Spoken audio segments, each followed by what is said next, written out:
We were going to welcome you to today's video. That's far too boring. Here's what you should do instead.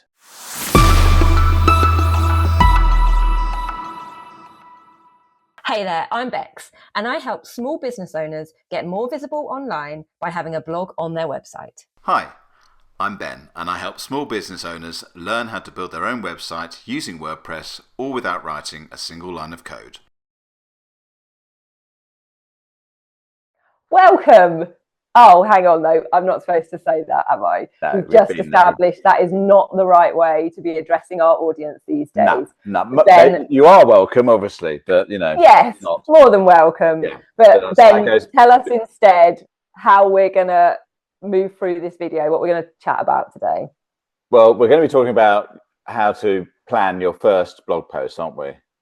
Mm-hmm. And there's three areas we're going to cover. First of all, done is better than perfect. We're looking at that, and that's a lot about mindset, actually. Secondly, we're going to talk about how you generate the ideas. And I know when I first started, I thought I've only got three things I want to say. So I'm going to run out of ideas very, very quickly. But that's not true, actually. And there's some really great techniques we've got for generating ideas. And then how you manage it going forward as your blog grows and you get more and more posts. How do you manage that whole process and keep consistent? Yeah. That's it. So maybe let's talk about this whole welcome thing that we're harping on about, because there is a genuine reason why we're kind of taking the mick out of the fact that the whole welcome thing. And I think we've touched on this in an episode before, actually. Yeah. About more so relating to like your homepage. That was it. Yeah.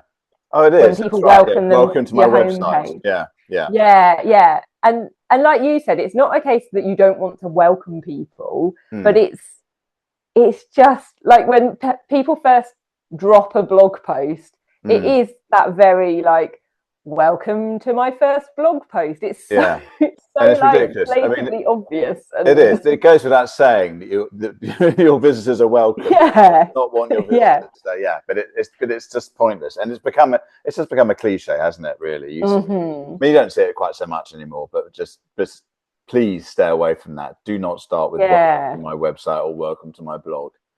I guess people kind of grab hold of that idea because it feels like a comfortable starting point. Because it can be quite overwhelming, especially if you're not a natural writer or you haven't done much writing or like made yourself that much very visible online before. So your head automatically goes there to, oh, I probably just got to write a post like that to introduce yourself. Exactly. And the default post that comes with WordPress is "Hello World," isn't it? So that's even worse if you leave that there. So it leads you down that path, doesn't it? Yeah, it does. It really does. Yeah.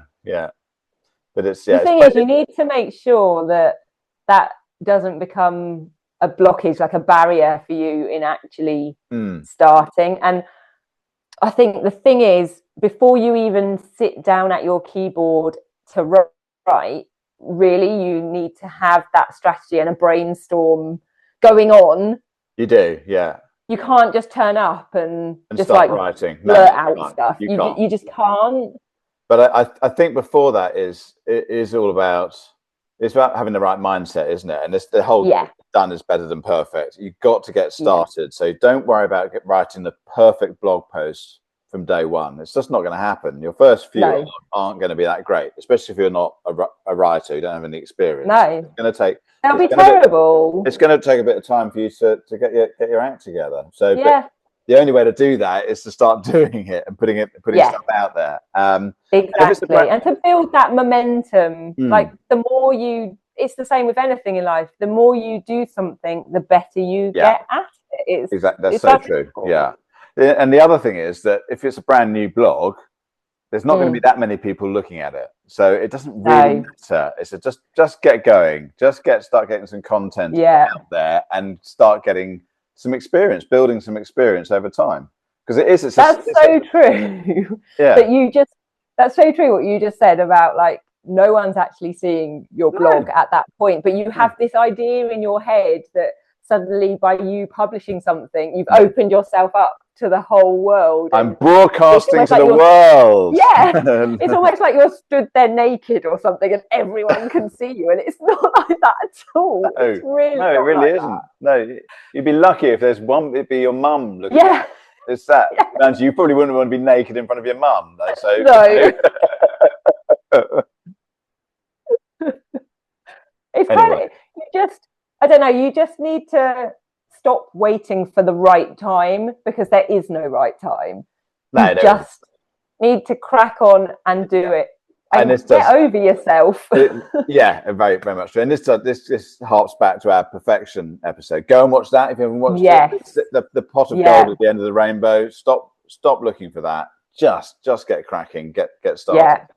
Get started, and you know it. If you are sort of worried about what people might think, like maybe before you hit publish, send that blog post to like a friend that you trust and get their eyes on it. Like, get another opinion on it. So when you first started blogging, were you worried about what people would think, or were you straight in there just putting? No, I really didn't care, but I think that's just why am I not surprised by this? I was like, nah. No, to be fair, when I started, I wasn't blogging for myself. I was writing content for some of my husband's websites. Okay. So I was sort of writing about things like carpet cleaning and university accommodation and stuff like that. So it was all quite sort of dry subjects. Yeah. When I started writing for myself, then it starts to get a bit more personal. And did you dive straight in there straight away with that? With when you started doing your own? No, I'd say that it took time to it took time to kind of feel confident and comfortable with not just the way I was writing, so like my voice, and I guess not worrying about how open I was being in my writing. And I think that definitely comes with time. That's not something you can do straight off the bat. No. Especially if you're not used to it. It's in some ways it's quite an unnatural thing to be doing, isn't it? You wouldn't stand it can make you feel very vulnerable and exposed. Yeah. And you do start going down a bit of a rabbit hole of thinking, oh my gosh, who's going to see this? Do I want like so and so, like my next door neighbor or my mum or something? Do I want them actually reading this? Yeah. And obviously it depends what topic you're writing about. Like when you're writing for your business, it's highly unlikely in your blog post that you're going to get like proper personal and vulnerable, but you might do. And again, it's knowing whether you're comfortable with that tone of voice or. Yeah, that's right. But it's not so much. It's not just the subject matter. It's the fact that people are looking at your writing and seeing what you. And that doesn't matter if it's not particularly personal. I mean, it is personal because it's you talking about something, isn't it? And showing your expertise, and that can be and you wouldn't stand outside your front door shouting to the world about what you wouldn't do it, would you? But this is what you're doing. And it is quite a strange thing if you're not used to it, I think. Yeah, but it's that fear of judgment, isn't it? That's what creeps in with it. Yeah, it is. Yeah. But that definitely improves with time. It does, and most people aren't judging you. They're thinking, "Oh gosh, I wish I could do that." You know, I'm just exactly that. Just impressed that you've put yourself out there. I think. Really. Yeah, definitely. Yeah. And so I want to move on to talking, because I touched briefly about brainstorming topics before you even start writing, and I know that you've got something to drop in on this, actually, haven't you? Because you use a really good thing to help you with your blog post ideas. Yeah. So when I started my blog, which is not that long ago, it's only in autumn of last year, I think. I wrote the first one, and I'd read a book called "They Ask, You Answer," and I meant to. It's what's his name? Sheridan. His name is, I can't remember his first name. We'll put the link. I can't either. I've got it as well. It's on my book. It's really good. We'll put the link in the description. It's a great book, and it's all about how your content should be addressing your ideal clients questions, whatever they are. They're going to have a range of questions, and you answer them completely honestly. And it's a brilliant book. It's really, I mean, I read it. It's common sense, but I thought, this is really, really, really good stuff. So I thought, and one of the things it asks you to do is to actually visualize your ideal customer or your ideal client, and then you brainstorm like 100 questions that they might ask, and those go on to form your blog posts. And I thought, well, that's very interesting. We did a lot of work on our ideal client, didn't we? So if you nail that down as much as possible, be really detailed about who your ideal client is, and also talk about your area of expertise and how you can help them with their whatever their pain is, how you can help them overcome that with your skills and services and knowledge. And that's the foundation point, isn't it? Really, it really is. Yeah, doing that at the very, very beginning of it. You're doing that with your it? business anyway. But in terms of generating content, and then I put all of that information into ChatGPT, and then I got ChatGPT to ask. I said, right, told it what I wanted it to do. I want 100 questions that this person might ask someone like me. But before you do that, I want you to ask me as many questions as possible about my ideal client and about what I do. So you've got until you've got a full understanding of the brief, and you're confident that you know what I want. So I got it to do that, and you end up putting a lot of information in, and but it's really, really important. We talked about this in the AI episode about getting the prompts right. And it's otherwise it's garbage in, garbage out. So you get the prompt and put as much detail in that prompt as possible. You're going to get great results. It's totally dependent on that. And so that's what I did. And then I got 100 great questions, which came, and they're really, really good. And I've done. I'm not sure how many blog posts I've done now since last autumn. No, you've been relatively, yeah. With it's been a bit like that, but I can't remember. But how great for you to know that you've got that list there waiting for you when you need it. And it's like sometimes it's it's obvious what I should be talking about actually, because of other stuff which is going on, or particularly if we're doing a video and on a particular subject or whatever. But sometimes it's like, okay, what should I write about? I just scan down it and thinking, that's that topic. I need to cover that, and it's brilliant. It's really, really good.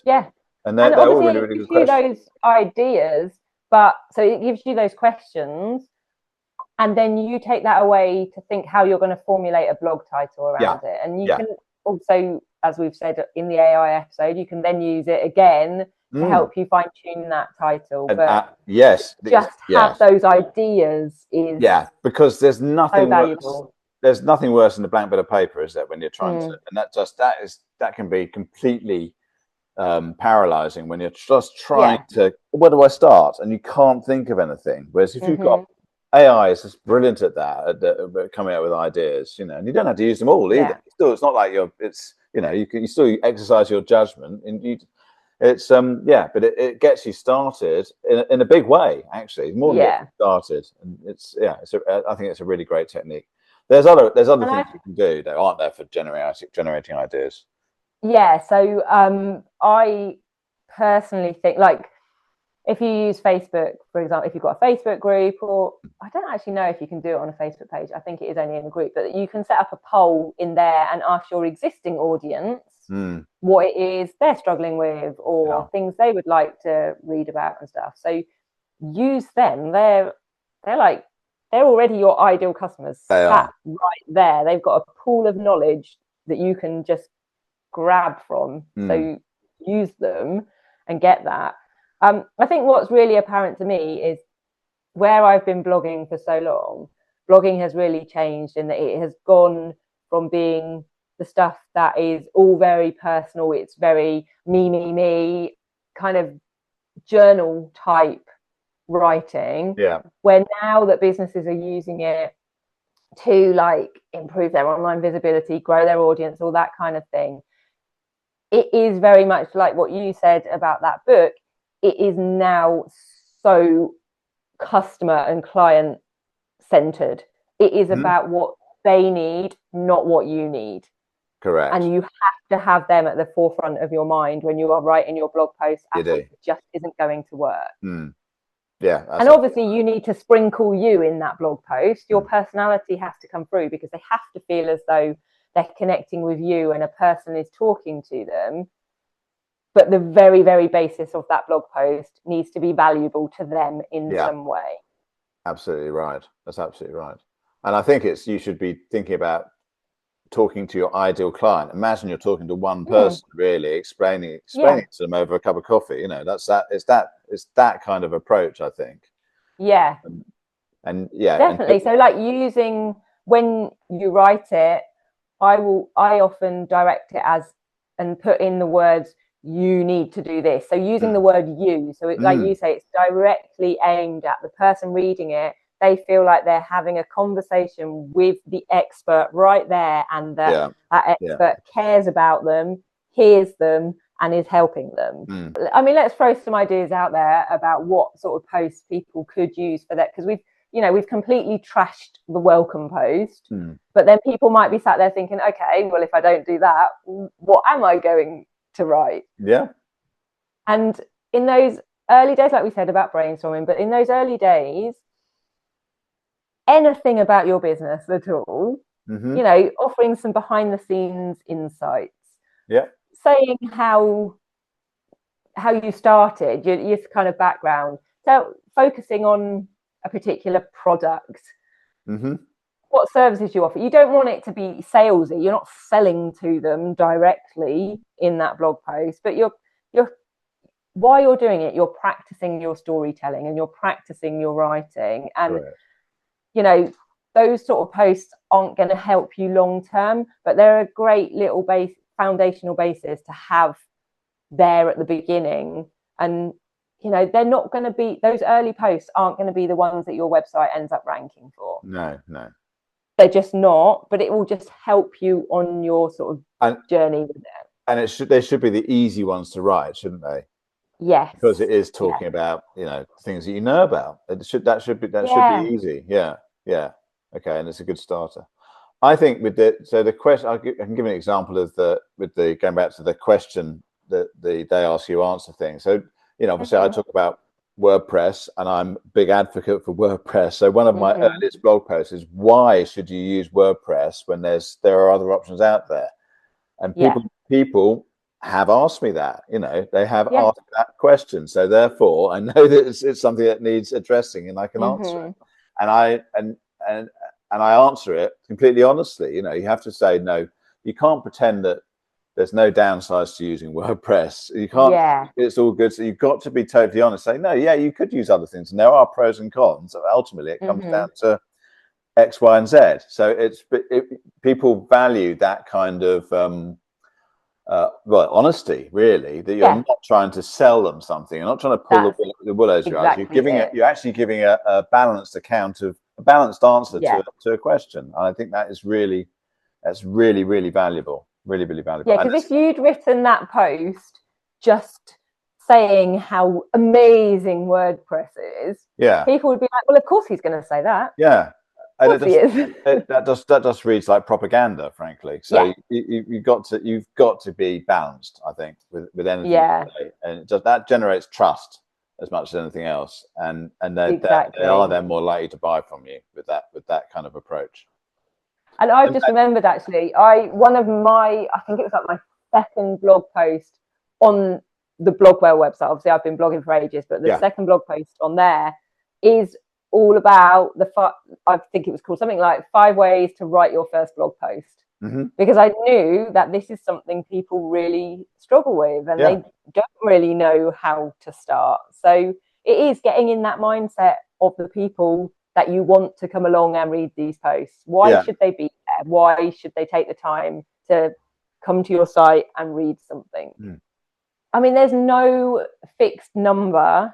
Let's make this clear. There's no fixed number of how many blog posts you should have written before you hit publish, because that sometimes throws people as well. They feel very reluctant to just post one post on there because they think it's going to look bad to this audience that they think is visiting their site at that point. And isn't. I mean, no. What I would say to that is if that's still the case in 5 years' time, that looks really bad. But if it's if it's the first post on there for the first few weeks or even the first month or so, then that's absolutely fine, isn't it? And I think that it's more important to get started than definitely. And we could have said that about these YouTube videos. We could have said, oh, we won't post the first one because that's going to look really amateur because we've got nothing else on there. And look, this is episode 12. We've published one every week. And now we've got like our bank of our box set, as we like to call it. And that's happened really quite quickly, hasn't it? I can't believe we're on episode 12 already. It's so 3 months down the line from when we started. It happens very, very quickly. So it's surprising. You think you're not going to have a lot there, but as we mentioned in our consistency episode, if you can find the tools and systems to help you be consistent before say you did decide, right, I'm going to write a blog post every week, end of the year you've got 52 on there. That's astonishing, isn't it? That's amazing. That's really, so when really you look good. at it like that, you can totally do that. And there are tools out there to help, obviously, like we've talked about batch creating and content calendars. I mean, you've spoken about the content calendar I have a lot multiple times. We'll put the links in. There's a couple. There's a schedule press, I think, and then there's event calendar. We'll put the links in the description as usual. And you can have a look. It'll all be in there. Also, I will just sell myself a little bit here because there's a time and a place, and now seems right. I also offer a service where you can send me your blog post and I can cast my expert eyes over it and tell you exactly where I think you're going wrong or going right. And so I will you can contact me, or I'll put a link down there. And that's just sometimes helpful if you think that, oh my gosh, I don't know if I'm doing it right. But it is useful, isn't it? It's often to be told you're actually doing it right. You are doing it right in a number of areas. That's the thing, giving you that confidence, giving you that boost, isn't it? I think. And then, constructive criticism on how you can do it even better. So definitely, I've had a client recently where I did that for her, and I included some really positive feedback in there because her storytelling is like so good, and I could tell in her response to me that she was so chuffed to have been told that. It just feels nice, doesn't it? Yeah, of course it does. We all need to be told that occasionally. Exactly, and not just by ChatGPT that tells us that anyway. Yes. Oh, that's so you. What an awesome idea. A real person. I think our main point is you just need to get started. That's true. Stop worrying about it, overthinking it. Just get going. Right. Just get going. I mean, and this is a running theme, isn't it, throughout the episodes? It comes up a lot. Just get started.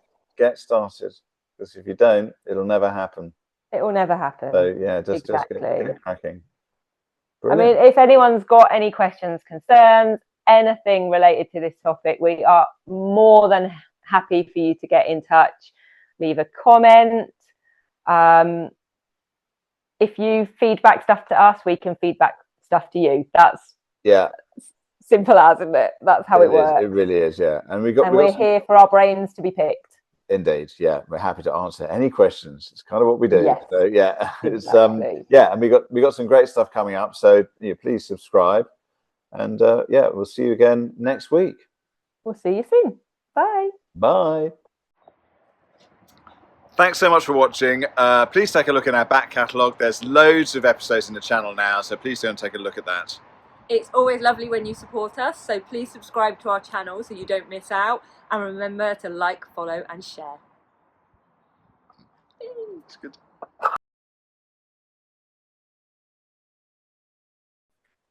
That's a very simple answer to that question. It's not actually switched on at the wall. Right, now we've got a video to record. Shush. And let the girl speak. As if. You still haven't eaten your breakfast. No. Christ, you've been chomping on that toast for 50 minutes. Well, yeah. Okay, I'll try. I'll do my best. Yeah, that's better. Yeah. Let's do that. I was in the choir. Oh, were you? Yeah, I can see you as a choir boy. Did you have a rough? Whoa. It'll be legendary.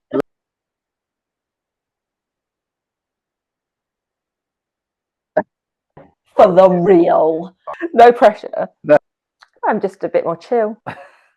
We're professionals. We wouldn't have to do much, would we? No. Oh, the peanut butter chat. Yeah, solid. To you. We'll just get chatty with it. I said funnies, not fannies. I know you said funny. Oh. And I didn't. No, we're not. Cut. But there you go. You got your first funny, if not your first fanny. Get jiggy with it. I don't mind. I don't mind either. I think this will be here this time next week.